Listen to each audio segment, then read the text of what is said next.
Welcome to the Great Divorce Podcast, hosted by divorce financial analyst and retirement planning counselor Andrew Hatherley. Join Andrew and guest experts as they help late-life divorcees build the financial and mental foundation for a meaningful future. There is life after divorce. Now, on to the show. Hello, everyone, and welcome to episode 23 of the Great Divorce Podcast. I'm very happy to welcome friend and colleague Tami Wollensak to the podcast today. Tami is a licensed mortgage loan originator and a 28-year veteran of the industry. Tami discovered her true passion for helping divorcing individuals navigate their home equity solutions and mortgage options while going through what can be one of the most challenging periods of one's life, divorce. Tami has earned the Certified Divorce Lending Professional designation and works with her clients' attorney, coach, mediator, and financial advisor to help guide them through all the options available to work toward a successful outcome regarding the divorcing couple's real estate financing or refinancing needs. Tami has been a guest on multiple podcasts, speaks regularly, and contributes to many media outlets on divorce mortgage planning and helping divorcing homeowners make more informed decisions when it comes to their real property. And I should say that Tami can lend in all 50 states. I should mention also that Tami and I are both members of the Amicable Divorce Network, a team of licensed, experienced divorce professionals, including attorneys, mental health clinicians, financial experts, and other specialists. And we all seek to guide divorcing couples through a modern way of divorcing called the amicable divorce process, which is a civilized, transparent, and cost-effective alternative to adversarial divorce litigation. Tami, after all that, welcome to the Great Divorce Podcast. Thank you so much for having me, Andrew. This is such a pleasure. I really appreciate it. My pleasure, Tami. I've been looking forward to having you on, talking a little bit about what you do in the mortgage origination world and how it intersects with divorce. Now, I guess the first question I would ask is, you're a CDLP, Certified Divorce Lending Professional. And so what's the difference between a CDLP and quote unquote a normal mortgage lender? That's a great question and one that I get often, actually. And what I tell my clients is I'm trained. I have an extensive background and training in divorce, and I happen to be able to carry out a mortgage loan. So I really, truly look at where the gaps are between family law and mortgage lending, and there's quite a few of them. So I'm trained to look at that and make sure that the client knows what they're signing up for. Okay, so you say gaps between family law and mortgage lending. I think I know what you're talking about, but perhaps for our audience, maybe you could elaborate on that a little bit. What are these gaps that you're talking about? Well, a couple examples to put out is a lot of times when people are going through a divorce, they feel that they want to stay in the marital home. Most people come to me and they say, I want to stay in the marital home. And they don't really understand that what it takes to divide the equity in the home and how to qualify to do what they're setting out to do and what that looks like for them and their budget post-divorce. And their attorney is not there to really guide them or give them this information. They need to seek professionals to help support their decisions and make sure that it's a good financial decision. Their attorney is really there to get them through the legal process. Right. And quite often the legal wording of the agreements doesn't really meet the needs of a lending professional. Let's say they want to refinance the property. One person stays with the property and they want to refinance it. It's important that the wording be right in the marital settlement agreement, in order Yeah, to get that very done important. after. Yeah. As a mortgage lender, my underwriters look for specifics in the agreement itself and how it's worded in order to allow for some ways for the structure of the lending itself. So if it's not worded a certain way, then it can really kill mortgage financing.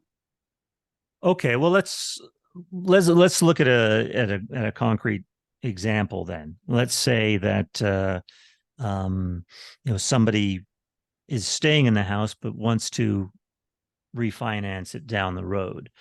Mhm. What would you recommend that attorneys consider and that parties consider that would smooth the process for refinancing down the road?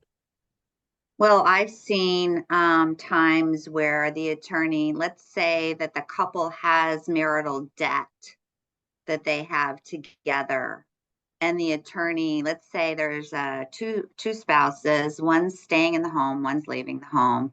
The one that's leaving the home is going to be receiving a certain amount of equity. And when I say the word equity, I sometimes explain what that is. And that is the difference between the valuation on the home and the mortgage balance is equity. That's really the asset. That's the amount of money that the couple is negotiating. So the person that's leaving the house is going to potentially be receiving some of this money through the refinance. Right. And if the attorney lumps that amount that the person is leaving the house in with paying off some marital debt in just a lump sum, it can really create higher interest rates for the person staying, as well as access to limited amounts of equity. So it depends on the wording on how I can structure that mortgage loan. Okay. So what about spousal support and lump sum payments versus monthly support? How Yeah. would those tie in with the ability of someone to refinance or finance after divorce? Well, this is a great question because sometimes if there's what's called a lump sum buyout, so the spouse that's remaining in the house is going to get a chunk of money, right? So they're going to have a big fat bank account, which All is right. great. But do they actually have income? Do they have a stream of income that they can use? In mortgage lending, we look at income, Yep. and income needs to be stable and consistent. And yes, you have, X amount of money in your bank account, but you do not have any income. And that's one of the requirements. So working with somebody that's a divorce mortgage planner or certified can help you create or come up with solutions for that by taking some lump sum and creating an income stream, because without an income stream, typically it's more difficult to qualify for a mortgage, and the terms are different. I mean, I know that from my own history, not even related to divorce. I remember at one stage in my life, I had a pretty healthy bank account, but I was Hmm. between jobs, as I said, Yeah. and the bank didn't care. Yeah, they don't They care didn't too care. much. They didn't care I was an MBA bilingual with good prospects and a good bank account. They just wanted to see a biweekly check deposit into an account. Which is kind of silly if you think about it, because a lot of times people are like, but I could pay cash for this. Yeah, But well, I mean, bankers, and I suppose mortgage bankers lenders are do related to both. bankers, have a bit of a Yeah. reputation as not being the most flexible people. Yes, they're not. Mm. They're not So the you most mentioned flexible. stability and consistency. Yeah. You know, do, I'm sure, and we talk about potentially lack of flexibility sometimes with mortgage lenders. Right. I mean, they have some rules that have to be adhered to, don't they? Yeah. And Yeah. Yeah. and talk to us a little bit about how some of those rules and I've heard of one particular 636 rule. Mhm. How do these rules and how can they be planned for in advance so that a person isn't shocked that they can't use whatever support they're getting as Yeah. income to show to a lender. Yeah, that's a great question, and one that I often deal with as well. Let's say that there's a spouse that's going to be receiving support, and in different states, it's called different things. It might be alimony, child support, maintenance, and those different types are looked at in different ways, but we look at them under a scope of consistency and stability. So we want to see, at least when you mention the 636 rule, it's 6 months of receipt of that support. Traditionally, there are programs and products that allow for less, Right. but for the most part, it's 6 months of receipt of the support and a 36-month continuance. So, what does that mean? Well, you have to make sure that once you close that mortgage loan, you're going to be receiving that money for at least, we want to see at least a 3-year period of time. And sometimes, especially when you're talking about child support, you have to be clear because you might be receiving it today, but let's say you have a 17-year-old child and you're only going to be receiving it for the next 12 months until they turn 18. Well, as a mortgage lender, that's not going to meet those standards, right? Because we need at least a 3-year continuance. Right. So the more specific the settlement agreement is, let's say you have 2 kids. Let's say you have a 12-year-old and a 17-year-old. Well, more than likely you'll meet that stability and consistency test for the 12-year-old, but not the 17-year-old. And a lot of times divorce attorneys, they just lump everything together in the settlement and say you're going to be receiving X amount of money for child support.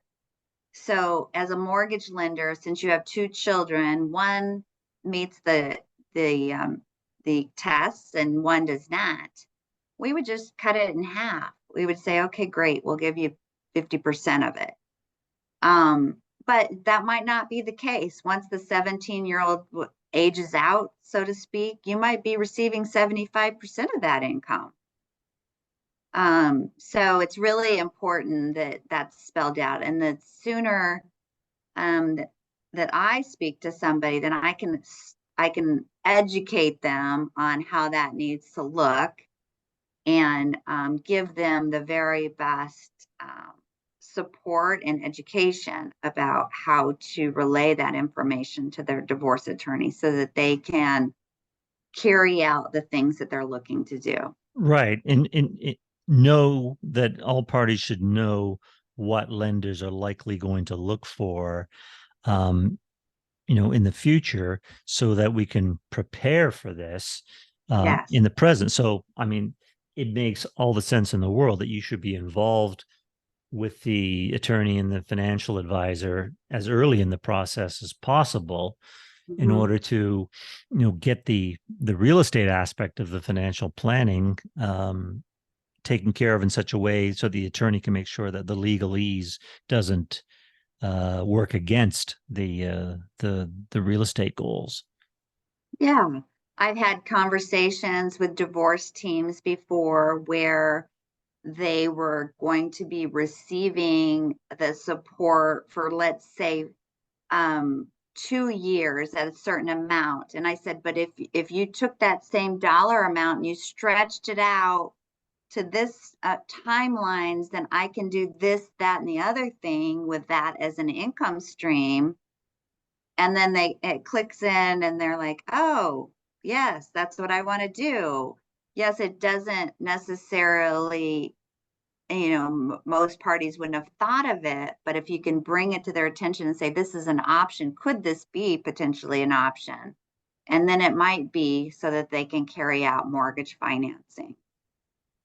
You mentioned 6 months of receipt of Yes. income, and some mortgage programs, financing programs around the country might be a little less and might have their some local characteristics.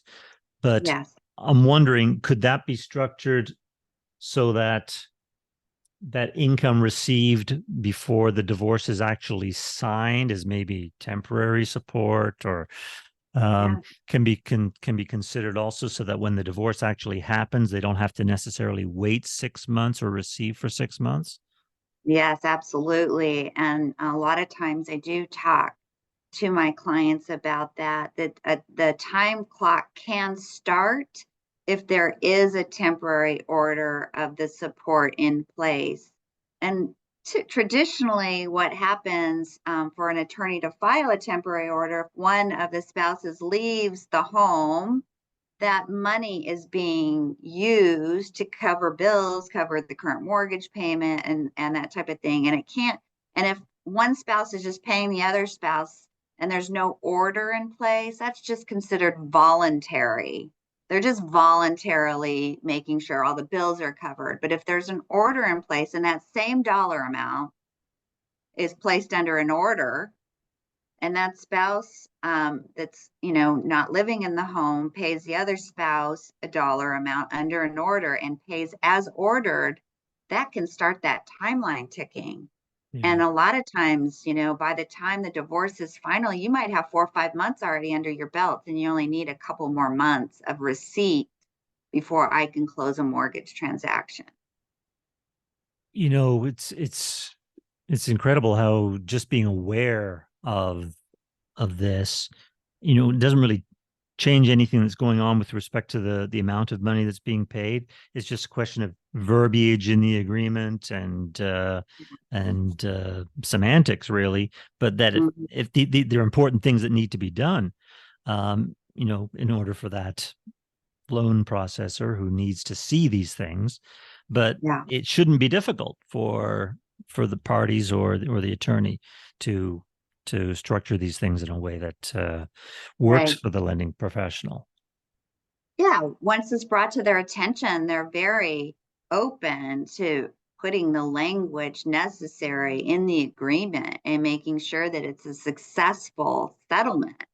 It's just not sometimes they're not aware. It's not their lane, right? We all, as divorce professionals, we really try to stick to our own lanes. I know you and I work a lot together, and there's times when clients come to me and they say, I have a certain amount of equity, but I also have a retirement account that I need to figure out, is it worth it for me to do the buyout through the home, or should I give up my retirement account? That's not Right. my lane. That's not my call. Right. And I refer to a professional like you, Andrew, so that you can tell them what that actually means for their future as a plan, as a financial plan. My lane is the house, right? And what those options are. And it's so helpful to have a professional such as you involved, because quite often, um, I'll know that the client wants to refinance or wants to, perhaps they're selling and they want to get a new house, whatever. But I won't know the details of what's going on in that lending process. And so Right. by knowing that, I can better help them with their other, investment and retirement planning related decisions. And, if money needs to be accessed from a retirement account or an investment account, and Right. taxes are brought into play, I can have a better idea of whether that's necessary, or it can be avoided tapping into those accounts if we can just get simple wording right on the agreement, and follow some of these common sense, for lenders purposes, practices that you mentioned. Yeah.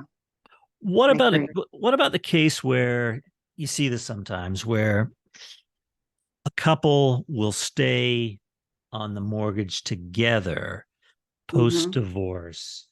And typically, you might see a situation where the wife stays in the house. Although I'm thinking of my divorce, I stayed in the house.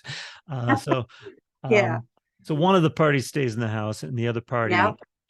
remains on the mortgage. But Yeah. obviously, they're concerned about the party staying in the house not damaging their credit, Yeah. by making the mortgage payment. Yeah. How can that play into working around potential refinancing? If let's say the husband says, well, I'll just pay the bank with, let's say, Wells Fargo. I'll just pay them the mortgage directly instead of paying you spousal support.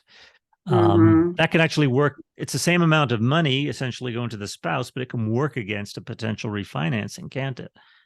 Oh, 100%. If they, because we don't have any history of that as a support payment, I can't use that. I see that a lot where the out spouse, we'll call them, the person that not is paying the in spouse a certain amount, but they're just paying like the utility bills and the mortgage payment and those type of things. It doesn't count at all as income in the mortgage world. I can't use any of it.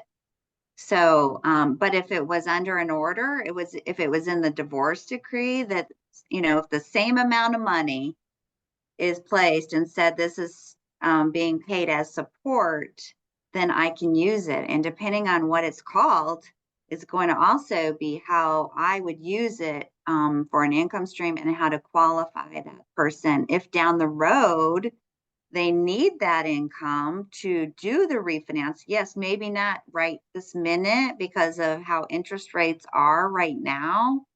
But as we both know, interest rates go up and they come down.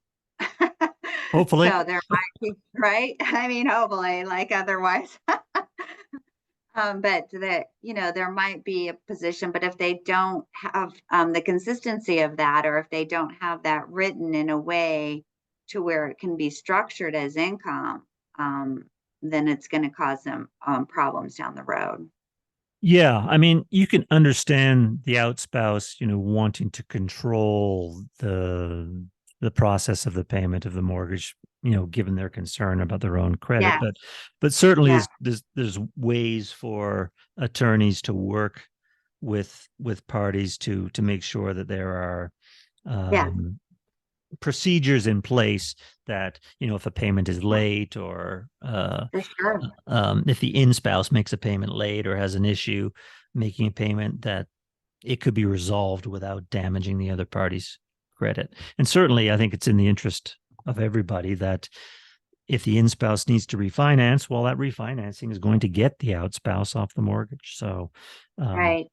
And they can have access to another copy of the statement, or maybe access to the portal where their mortgage payment is being made, or set up auto draft or something to where the person that's no longer in the property is notified. So there are ways, not the ideal way though. The cleanest way to do something is through a refinance and quit claiming off the deed of the property. right. I can almost hear some of our listeners saying, well, it sounds great to have a divorce lending professional involved in the process. But, I'm paying an attorney, I'm paying my financial advisor. Mhm. I may have a therapist who I'm paying as well.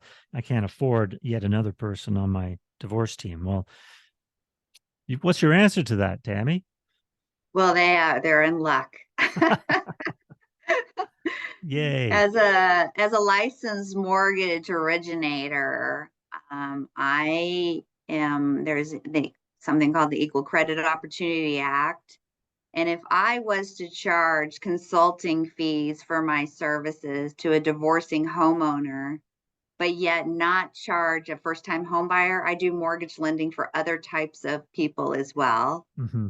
And I was only going to charge one client, one particular group of people, and not charge another group of people, it could be considered disparate treatment and I could lose my license. So I do not charge anything. It's completely complimentary, my services, and I help the divorce team to make a better outcome. And if there is mortgage financing, then I just hope to be considered for that. If there's a refinance involved, or if there's a new purchase, and I've helped that client through that whole process, then traditionally I am able to do the mortgage loan at the end of the day.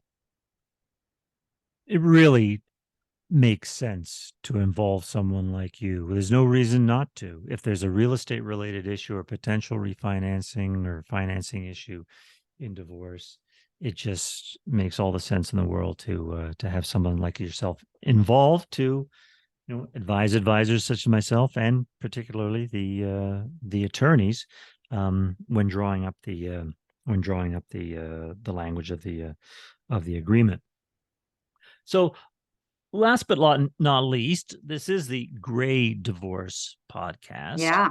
and Yeah. quite often, not always, but quite often, more often than for younger people anyway, gray divorcees find themselves in situations where they have more equity in their Mm-hmm. homes, but Yeah. they may be retired, or they may be retirement may be just around the corner. Um, I've been hearing more and more over the past few years about reverse mortgages for Mm-hmm. older divorcees. And I'll be honest with you, I've been around the block long enough to remember days when reverse mortgages were considered perhaps not the most reputable of product. Mm-hmm. Um, Yeah. my understanding is that there's been quite a lot of development and improvement and regulations and protections with reverse mortgages that are increasingly rendering them um, an option for Yeah. older divorcees who may have equity Mm-hmm. and not a great stream of income. What are your thoughts there? I as well have done a lot more research regarding reverse mortgages, and I find it to be quite an interesting tool in a toolbox for the client in this situation to be able to potentially free up quite a bit of cash flow for themselves, not be concerned about a large mortgage payment, and create the ability to have for both parties to come out of this with a large equity position in a more amicable and healthy way, because you're able to create and take some of that equity and not create a large mortgage payment through a reverse mortgage, and potentially not tap into retirement accounts and other things, and be able to live comfortably in homes separately. So it seems to be a really great resource. And I think education is the key, and understanding that and talking to somebody that is really skilled with this product. Yeah, as always, it pays to do our research, and it potentially could be a tool for somebody who's, let's say, staying in the house but needs to buy out a spouse, or maybe a house with a lot of equities being sold, Mm-hmm. and both spouses could potentially use that as a down payment and then have a reverse mortgage, creating an income stream, and Yeah. not worrying about a payment if you're in retirement or Mhm. close to retirement. Of course, there need to be the right considerations there with regards to the ultimate disposal of the house, but Right. um, well worth looking into. And I'll be getting into more details on that in future episodes of the Great Divorce Podcast. Um, any other parting comments that you'd like to make, Tammy? I think we covered most of the important material here. We covered quite a bit. I just think that having a divorce team to surround yourself with that can help you with all of these different pieces is going to reduce the amount of stress and anxiety. A lot of times is education and knowledge makes for a better or more peaceful transition, because this is a life transition for people, and having all the information up front and knowing what their options are can make for a uh, better divorce. Yes, and if anything we can do through our work, myself as a certified divorce financial analyst, you as a certified divorce lending professional, and together Yes. our work in the Amicable Divorce Network to to potentially lower the financial and emotional stress on people Yeah. going through what is often the largest financial transaction in their lives, then that's a good thing. Mm. If any of our listeners want to get a hold of you and find out more about your services working with people going through divorce and real estate financing issues, how can they get a hold of you? Great question, Andrew. So my website, takeorleavethehouse.com. You can schedule with me through there. All my social media is on there. I have lots of resources on my website. So, and this podcast will also be once we issue it. So, thank you so much, Andrew, for having me. My pleasure, Tami. Thank you very much. Take care. Thanks so much for tuning in to this episode of the Gray Divorce Podcast. To learn more or get in contact with your host, you can visit Andrew's website at transcendretirement.net. Also, please feel free to rate, subscribe, and leave a review wherever you listen to your podcasts. That helps others find the show, and we'd greatly appreciate it. Thanks again for listening, and we'll catch you in the next episode. Information provided is educational only and should not be construed as legal or tax advice. Each situation is unique and should be discussed with your tax or legal advisor prior to implementation. Andrew Hatherley is not an attorney and does not provide legal advice. Information provided is financial in nature. Advisory services offered through Hatherley Capital Management, LLC. Divorce financial analysis services offered through Wiser Divorce Solutions, an affiliated company.